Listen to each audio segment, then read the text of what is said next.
Welcome to RJVN channel.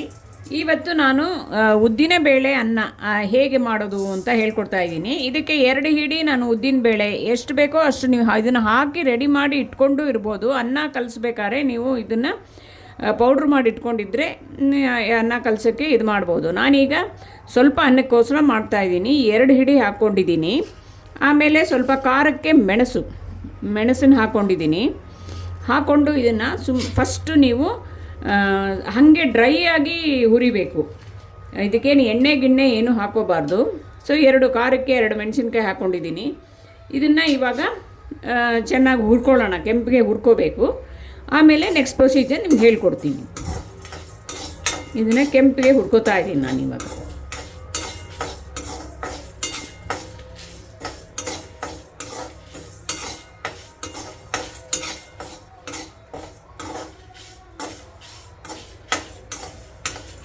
ಈ ಉದ್ದಿನಬೇಳೆ ಮತ್ತು ಮೆಣಸಿನ್ಕಾಯಿ, ಒಣಗಿದ ಮೆಣಸಿನ್ಕಾಯಿ ಮತ್ತು ಮೆಣಸು ಇದೆಲ್ಲ ಈಗ ಇಷ್ಟು ಕೆಂಪಗಾಗಿದೆ. ಇದು ಸ್ವಲ್ಪ ಆರದ ಮೇಲೆ ಇದನ್ನು ಪೌಡ್ರ್ ಮಾಡ್ಕೋಬೇಕು. ಇದು ಆವಾಗಲೇ ನಾನು ಹುರ್ಕೊಂಡಿದ್ನಲ್ಲ ಉದ್ದಿನಬೇಳೆ, ಮೆಣಸು ಮತ್ತು ಒಣಗಿದ ಮೆಣಸಿನ್ಕಾಯಿ, ಇದನ್ನು ನಾನು ಇವಾಗ ಪೌಡ್ರ್ ಮಾಡ್ಕೋತೀನಿ. ಇಷ್ಟು ಕೆಂಪಿಗೆ ಹುರ್ಕೋಬೇಕು. ಸೊ ಆವಾಗ ಅದ್ರ ಘಮ ಚೆನ್ನಾಗಿರುತ್ತೆ. ಈಗ ಇದನ್ನು ನಾನು ಪೌಡ್ರ್ ಮಾಡ್ಕೋತೀನಿ. ನೋಡಿ, ಇದನ್ನು ಪೌಡ್ರ್ ಮಾಡ್ಕೋತೀನಿ ನಾನು.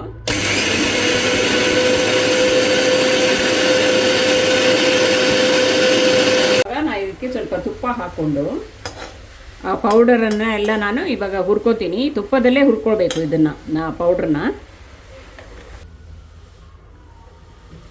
ಈಗ ನಾನು ಇದಕ್ಕೆ ಚಂದ ಬಿಡಿಸ್ಕೊಂಡು ಇದು ಕಟ್ ಮಾಡಿರುವಂಥ ಒಂದು ಗೋಡಂಬಿ ಮತ್ತು ಕೊಬ್ಬರಿ ಕೂಡ ಹಾಕಬೇಕು ರುಚಿಗೆ. ಕೊಬ್ಬರಿನೂ ಹಾಕೋತಾ ಇದ್ದೀನಿ.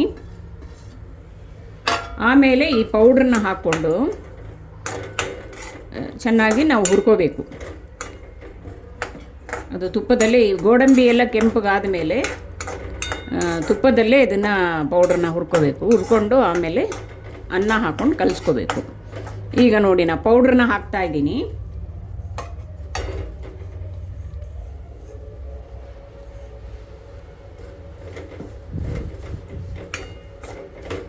ಈಗ ಈ ಥರ ಹುರ್ಕೊಂಡು ಸ್ವಲ್ಪ ಬೆಚ್ಚಗಾದ ಮೇಲೆ ನಾವು ಅನ್ನನ ಹಾಕಿ ಕಲಿಸ್ಕೋಬೇಕು.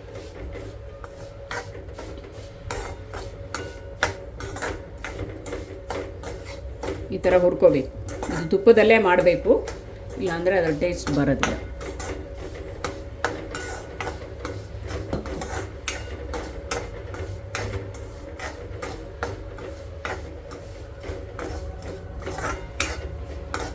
ಈಗ ನಾನು ಅನ್ನನ ಹಾಕಿ ಕಲಿಸ್ಕೊತೀನಿ.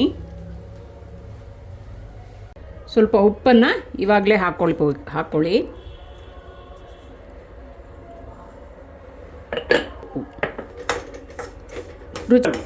ರುಚಿಗೆ ತಕ್ಕಷ್ಟು ಉಪ್ಪು ಹಾಕೋಬೇಕು.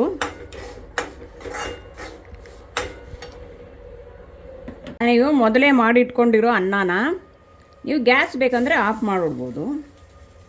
ಮೊದಲೇ ಮಾಡಿಟ್ಕೊಂಡಿರೋ ಅನ್ನನ ಹಾಕ್ಕೊಂಡು ಕಲಿಸ್ಕೋಬೇಕು. ಮತ್ತು ಈ ಗ್ಯಾಸ್ ಎಲ್ಲ ಬೇಕಂದರೆ ಆಫ್ ಮಾಡಿಬಿಡ್ಬೋದು. ಇದು ಆಲ್ರೆಡಿ ನಾವು ಎಲ್ಲ ಪೌಡ್ರೆಲ್ಲ ಹುರ್ಕೊಂಡಿದ್ದೀವಿ.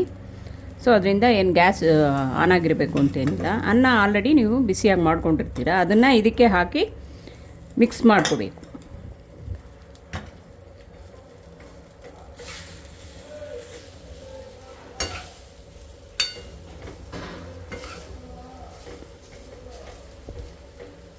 ಇದ್ರ ಮೇಲೆ ಬೇಕಂದರೆ ಇನ್ನೊಂಚೂರು ತುಪ್ಪ ಬೇಕಂದರೆ ಬೇಕು ಅಂದವರು ತುಪ್ಪ ಬೇಕಂದರೆ ಹಾಕ್ಕೋಬೋದು. ಸ್ವಲ್ಪ ಇದ್ರ ಮೇಲೆ ಹಾಕ್ಕೋಬೋದು. ಈ ಕೆಲವರು ಇದಕ್ಕೆ ಕರಿಬೇವಿನ ಸೊಪ್ಪು ಹಾಕ್ತಾರೆ. ನಾನು ಈ ಕೊತ್ತಂಬರಿ ಸೊಪ್ಪು ಹಾಕ್ತೀನಿ. ಅದೊಂದು ಸ್ವಲ್ಪ ಬೇರೆ ಥರ ಟೇಸ್ಟ್ ಕೊಡುತ್ತೆ. ಈಗ ನಾನು ಇದಕ್ಕೆ ಕೊತ್ತಂಬರಿ ಸೊಪ್ಪು ಹಾಕ್ಕೋತಾ ಇದ್ದೀನಿ. ಹಾಕ್ಕೊಂಡು ಬೇಕಾದವರು ಕರಿಬೇವಿನ ಸೊಪ್ಪು ಕೂಡ ಹಾಕ್ಕೋಬೋದು.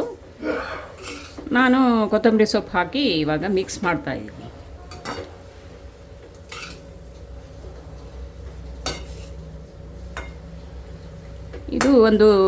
ಇದು ಈ ಥರನೂ ನೀವು ಈ ತಿಂಡಿನ ನೀವು ಮಕ್ಕಳಿಗೆ, ಬಾಕ್ಸ್ಗೆ, ಆಫೀಸ್ಗೆ ಹೋಗೋರಿಗೆ ಎಲ್ಲರಿಗೂ ತೊಗೊಂಡು ಹೋಗ್ಬೋದು. ಇದು ಭಾಳ ಆರೋಗ್ಯಕರವಾಗೂ ಇದೆ. ಈಗ ಇದೆಲ್ಲ ಮಿಕ್ಸ್ ಮಾಡಿದ್ಮೇಲೆ ಪೋ ಈ ಥರ ರೆಡಿ ಆಗುತ್ತೆ. ಸೊ ಇದು ನೀವು ಒಮ್ಮೆ ಮಾಡಿ ನೋಡಿ, ತಿನ್ನೋದಕ್ಕೂ ಭಾಳ ರುಚಿಯಾಗಿರುತ್ತೆ. ಇದ್ರ ಜೊತೆಗೆ ನೀವು ಹಪ್ಪಳ ಅಥವಾ ಹಪ್ಪಳ ತುಂಬ ಚೆನ್ನಾಗಿ ಸೂಟ್ ಆಗುತ್ತೆ. ಹಪ್ಪಳದ ಜೊತೆಗೆ ಇದನ್ನು ತಿನ್ಬೋದು. ಇಲ್ಲಾಂದರೆ ಯಾವುದಾರ ಪಚಡಿ ರೈತ ಥರ ಮಾಡಿಕೊಂಡು ತಿನ್ಬೋದು. ಸೊ ನಿಮಗೆ ಈ ವ್ಲಾಗ್ ಇಷ್ಟ ಆಯಿತು ಅಂತ ಹೇಳಿದ್ರೆ please like, share and subscribe ಮಾಡಿ. ಇನ್ನೊಂದು ತಿಂಡಿಯೊಂದಿಗೆ ನಾನು ಬರ್ತೀನಿ. Thank you.